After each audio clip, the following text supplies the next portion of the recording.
Pastor Praveen పగడాల హత్యపై ప్రభుత్వం ఇప్పటి వరకు ఎందుకు నిశ్శబ్దంగా ఉందని మాజీ ఎంపీ జీవి హర్షకుమార్ మండిపడ్డారు. ఈ కేసు ఓ సాధారణమైన కేసు కాదని, ఇది ముమ్మాటికి ఒక హత్యేనని ఆయన స్పష్టం చేశారు.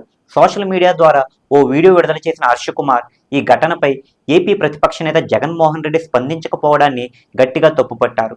అలాగే డిప్యూటీ సీఎం పవన్ కళ్యాణ్ కూడా దీనిపై నోరు మెదపలేదని ఆరోపించారు.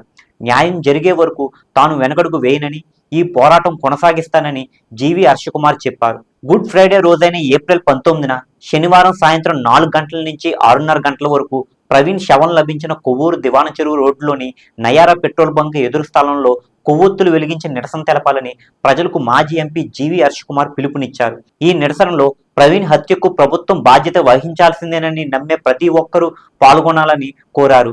అంతేకాక ఈస్టర్ ఆదివారం రోజున ఆంధ్ర, తెలంగాణ రాష్ట్రాల్లోని సమాధుల దగ్గర ప్రవీణ్ ఫ్లెక్సీలు పెట్టి కొవ్వొత్తులు వెలిగించాలని సూచించారు.